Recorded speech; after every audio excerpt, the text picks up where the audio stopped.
Hey everyone, this is Andrew from Silent Cities.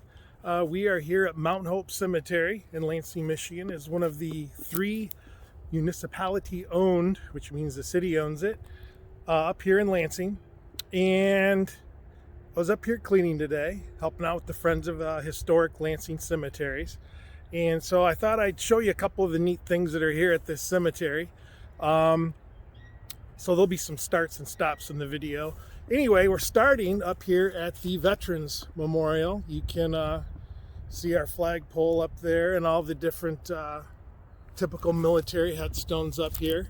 But one of the neat burials here at the cemetery is just outside where all the other veterans are buried. Most of those are Civil War veterans up there. That's the memorial for it. As most of you know from the historic books that we did in school, after Abraham Lincoln was assassinated at Ford's Theater by John Wilkes Booth, what a lot of people don't know is it was a lot of Michigan men that were sent to chase after him. And in charge of 50 cavalry officers was Lieutenant Luther Byron Baker. And there he is. Died in 1896. He was married here in Lansing. He's not too far from his brothers up there on the hill. Very interesting story. I did not know he was here.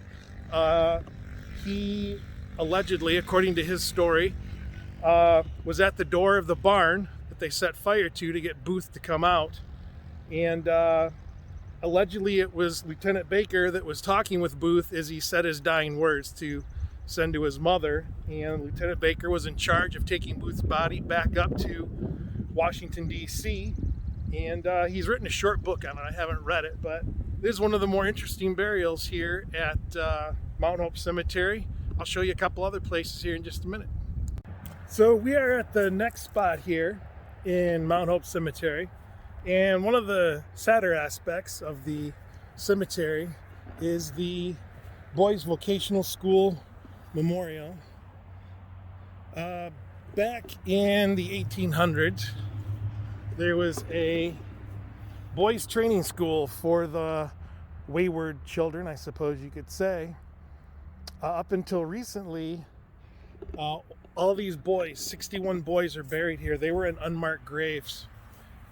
Only one of them that the family at the time still cared enough to get him a grave. But what you see here are all new markers, and Loretta Stanaway from the Friends of the Historic Cemeteries in Lansing made sure to get all these boys markers so that they wouldn't be forgotten, because they had been forgotten for a long time.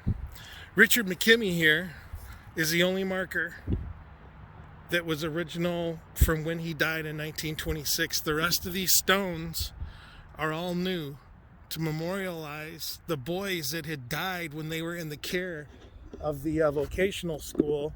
And when they passed, they just put them here. Just left them alone, unmarked graves. So one of the people that likes to make sure history is not forgotten.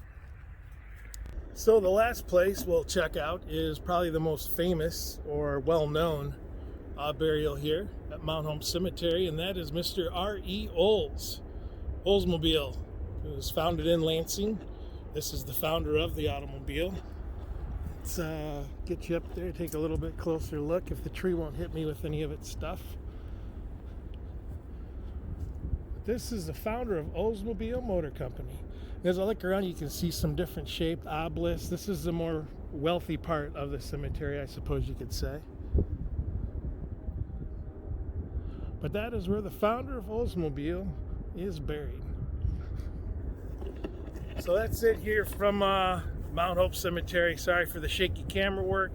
I'm not used to working with selfie sticks. But there's always a lot of neat history. In whatever town you're in,